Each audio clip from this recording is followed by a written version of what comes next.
Gilgamesh se preguntaba si sus 2 tercios de divinidad le harían inmune al envejecimiento, o bien si ese tercio de humano le convertiría en un simple mortal. Obsesionado por el miedo a la muerte, planteó sus dudas al dios Shamash. En mi ciudad el hombre muere, agobiado mi corazón está. Perece el hombre, triste mi corazón está. También yo estaré condenado de esa manera. Pero Shamash siempre evadía una respuesta directa y le animaba a olvidarse de estas cuestiones para que se resignara a su destino. Llena tu vientre, Gilgamesh, diviértete día y noche. De cada día, haz una fiesta en que te regocije. Día y noche baila y juega. Gilgamesh, lejos de divertirse, seguía vagando noche y día, ansioso por saber qué podía hacer para vencer a la muerte. Una noche, un objeto desconocido cayó en la ciudad de Uruk. Era un artilugio mecánico, cuyo aspecto no se detalla en los textos, pero lo describen como el trabajo de Anu, lo cual significa que se trataba de un objeto forjado y por lo tanto fabricado, cuyo origen se le atribuía al gran dios Anu, soberano de Nibiru. Sitchin aboga por considerar que la parte inferior del objeto tenía patas. En ese caso podríamos hablar de un aparato con capacidad de despegue y aterrizaje. Gilgamesh y sus hombres trataron de abrir lo que en los textos llaman el elevador o su cubierta. Cuando por fin abrieron el objeto, el rey pudo penetrar en su interior. Confuso y sin saber qué significaba aquel engendro, Gilgamesh fue a ver a su madre Ninsun para contarle lo sucedido. Esta le aportó su propia interpretación. Eso que descendió del cielo como una estrella indica la llegada de un amigo que viene hacia ti. Es el más poderoso de la tierra. Nunca te abandonará. Este es el significado de tu visión. El pueblo de Uruk estaba molesto por el carácter tiránico de Gilgamesh. Se sentían oprimidos por sus exigencias y excentricidades, ya que incluso se atrevía a desposar a las mujeres recién casadas antes que sus maridos. Los dioses Anunnaki decidieron intervenir para aplacarle. El gran dios Anu pidió a Enki que creara genéticamente a un hombre mono salvaje para que se presentara en su reino y desafiara al rey en combate. Llamaron a ese ser Enkidu.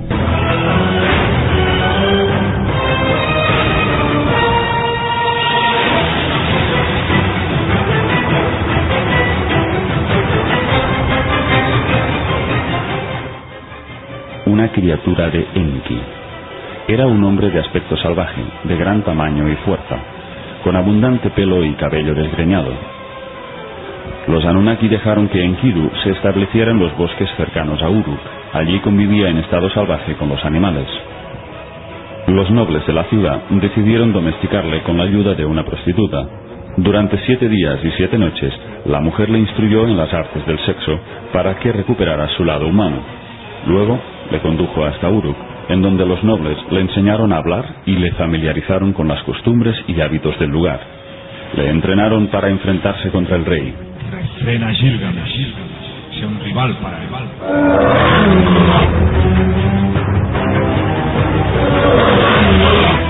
Auspiciado por los nobles, Enkidu se topó cara a cara con Gilgamesh y le desafió. Según los textos, se agarraron el uno al otro, firmes como toros. Se relata que lucharon con gran tesón durante mucho tiempo. Destrozaron varias estancias y todo se agitaba a su alrededor. Finalmente, Gilgamesh cayó postrado ante el hombre salvaje. Vencido y humillado por la fuerza de aquel extraño, el rey aceptó su derrota y se alejó. Pero Enkidu fue tras él, y en un gesto de cortesía se abrazaron y se besaron. A partir de ese momento nació una amistad inseparable entre ambos, a tal punto que Gilgamesh dedicaba todo su tiempo para estar en compañía de Enkidu. Iban a cazar juntos y compartían todos sus conocimientos. Cuando Gilgamesh le contó sus deseos por alcanzar la inmortalidad, Enkidu le dijo que él sabía cómo llegar hasta la residencia secreta de los dioses, ya que había vagado un tiempo por la montaña de los cedros y conocía la entrada al lugar subterráneo del dios Shamash. Pero le advirtió del peligro que suponía acercarse allí. Un terrible monstruo custodiaba la entrada a la morada de los dioses. Se llamaba Huwawa.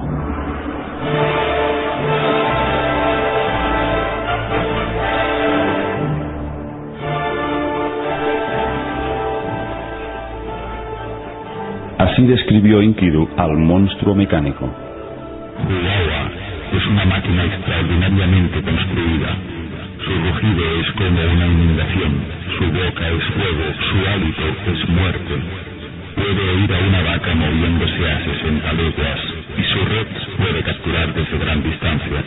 La debilidad se apodera de los que se acercan a las puertas del bosque. Enkidu estaba describiendo lo que actualmente podríamos considerar una especie de robot, con sistemas de radar y dotado de armas que arrojan fuego, gases radiactivos y campos magnéticos paralizantes.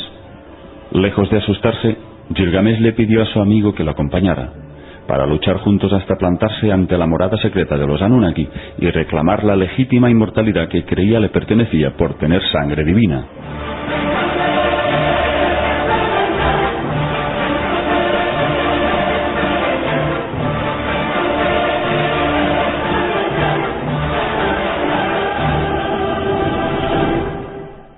Los nobles de Uruk le aconsejaron a su rey que no iniciara ese peligroso viaje.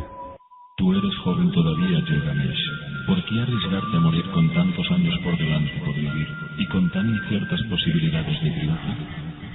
Pero Gilgamesh estaba decidido a penetrar en aquellos bosques de cedros donde se hallaba esa base de operaciones o lugar subterráneo de Shamash. Según las averiguaciones de Sitchin, ese lugar se emplazaba en algún punto de las costas del Líbano, desde el norte donde empieza Anatolia hasta el sur en Palestina. Mientras, los ancianos de Uruk le aconsejaron a Gilgamesh que se dejara ayudar por el fuerte hombre mono. Deja que Enkidu vaya antes de ti. Él conoce el camino. En el bosque, los dominios de Huwawa, deja que él atraviese. Aquel que va delante le salva la vida a su compañero.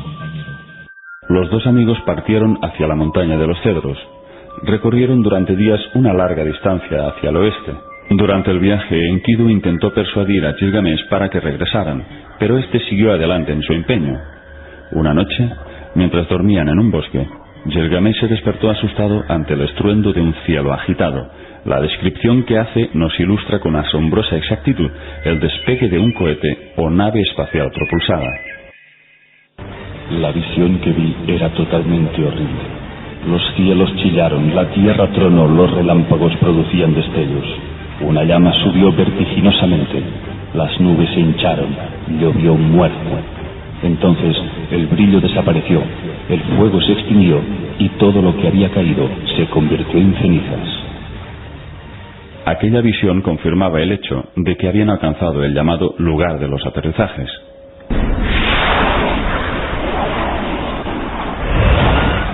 Según Sitchin, la palabra Dingir significa los virtuosos de los cohetes espaciales.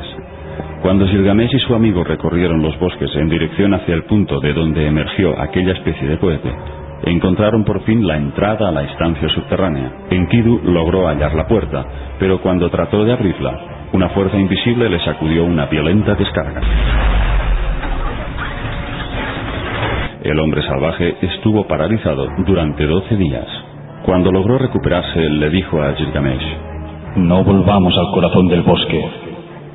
Pero Gilgamesh había encontrado un túnel de entrada.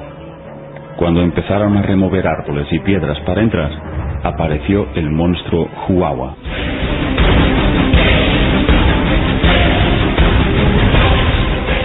Su aparición fue poderosa, sus dientes eran como los de un dragón, su cara como la de un león, pero lo más temible era su rayo radiante. Emanando desde su frente, devoraba árboles y arbustos. De su fuerza asesina nadie podía escapar. Huwawa trazó un camino de destrucción con su rayo asesino, con lo cual podría tratarse de una especie de rayo láser de largo alcance. Entonces apareció Ayuda Celeste, y el dios Shamash, a bordo de una nave, levantó un viento que alcanzó los ojos del monstruo y lo paralizó. Momento que Gilgamesh aprovechó para hacerlo caer contra el suelo. Por 2 leguas resonaron los cedros, tan pesada fue la caída del monstruo.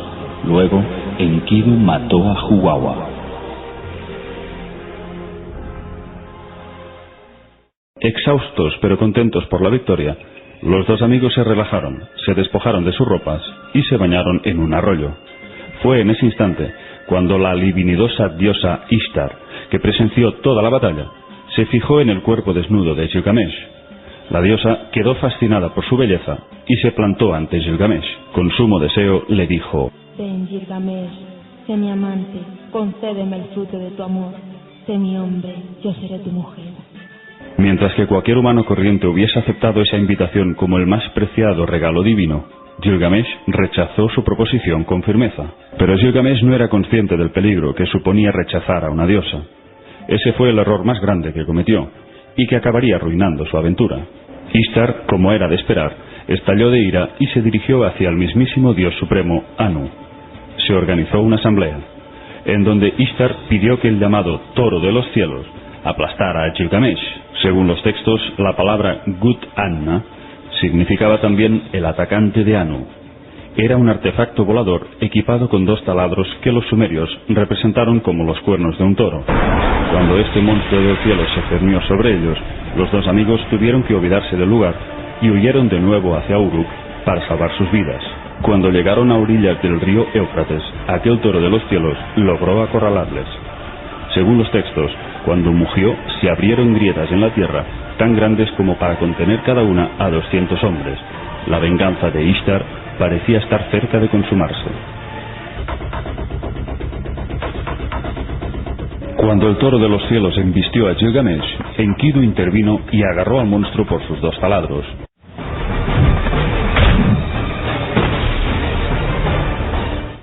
Después de una dura batalla, Enkidu blandió su espada en lo profundo de su cuello y abatió a la bestia.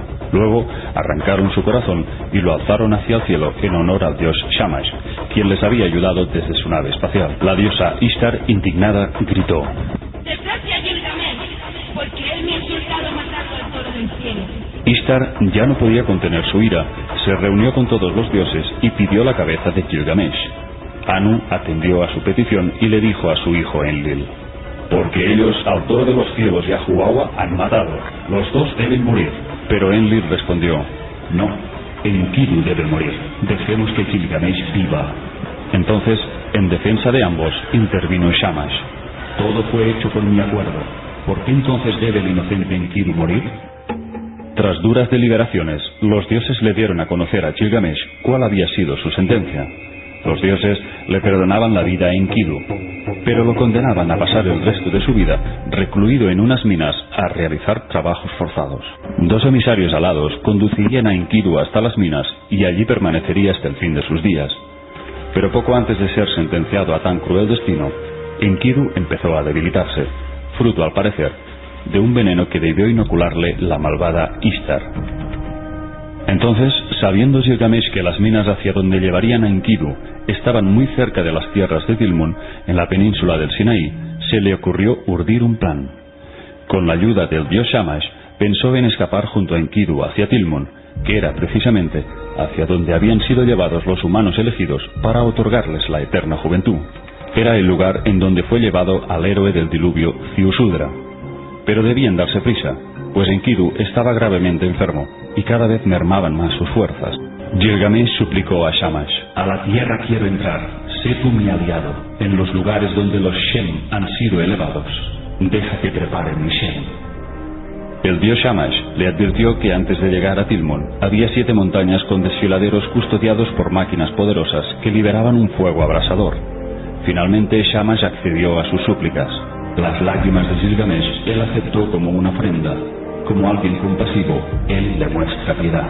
Con el beneplácito del dios Shamash, Gilgamesh trazó una ruta hacia Tilmun, pero en vez de acortar el viaje por tierra, lo hizo por vía marítima. Hizo construir un Magan, que significa navío egipcio, y se llevó a 50 hombres como remeros del barco. El navío avanzó por las aguas del Golfo Pérsico, cruzando parte de la península arábiga, y finalmente subió por el Mar Rojo hacia Egipto. El dios Enlil no debió tardar en darse cuenta que Gilgamesh había desobedecido el dictamen de los dioses. Su decreto había sido conducir a Enkidu hacia las minas por aquellos 2 emisarios, y ahora estaban huyendo en barco hacia Tilmun, pero la furia de Enlil no se hizo esperar.